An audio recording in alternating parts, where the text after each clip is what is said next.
দেখো বন্ধুরা, আমি রান্নাঘরে চলে এসেছি। আজকে দেখো কচুর শাক করব ইলিশ মাছের মাথা দিয়ে।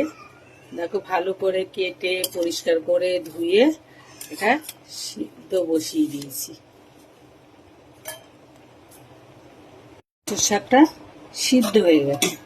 এখন আমি এটাকে নামিয়ে ভালো করে জলটা গেলে নেব।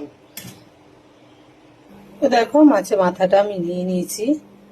আমাদের কালকে একটা 2.5 কিলো ইলিশ মাছ এনেছিল, সেই মাছটা রান্না করে ফেলেছি, মাথাটা রেখে দিয়েছি কচুর শাক করবো বলে। তার জন্য আমি এখন কচুর শাক করবো। মাছটা চলো ভেজে নিই। তো দেখো এখন আমি এই যে মাছটা নিয়ে নিয়েছি, ইলিশ মাছের মাথাটা। কালকে আমার ছেলে আজ 2-3 দিন আগে ইলিশ মাছ এনেছিল একটা 2.5 কিলো মতো।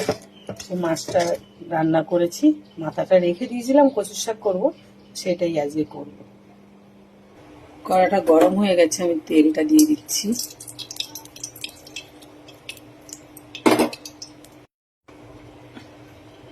দেখো তেলটা গরম হয়ে যাচ্ছে, মাথাগুলো এখন দিয়ে দেবো।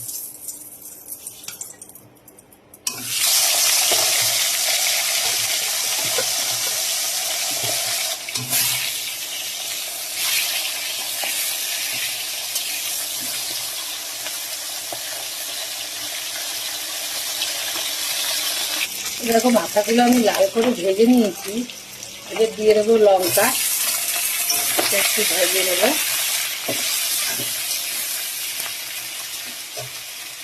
এইবার আমি কচুর শাকটা দিয়ে দেবো। হলুদ দিয়ে দেবো।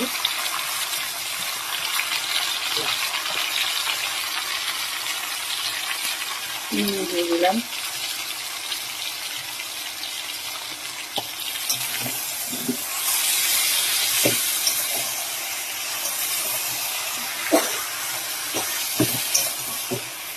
কচুর শাক একটু টান টান নুন লঙ্কা না হলে খেতে ভালো লাগে না। দেখো কচুর শাকটা প্রায় হয়ে এসছে, আমি এখন একটু আদা বাটা দিয়ে দেবো। আদা বাটাটা দিলে কচুর শাকটার টেস্টটা আলাদা হয়। দেখো স্যালাডে একটু চিনি দিয়ে দিলাম, মিষ্টি না দিলে কচুর শাক টেস্ট হয় না।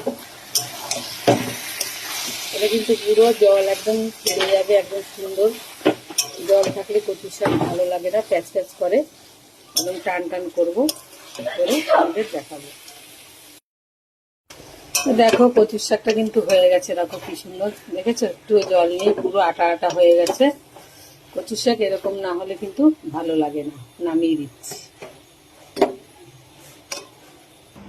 দেখো কচুর শাকটা নামিয়ে দিয়েছি। এই দেখো ইলিশ মাছের মাথা দিয়ে কচুর শাক।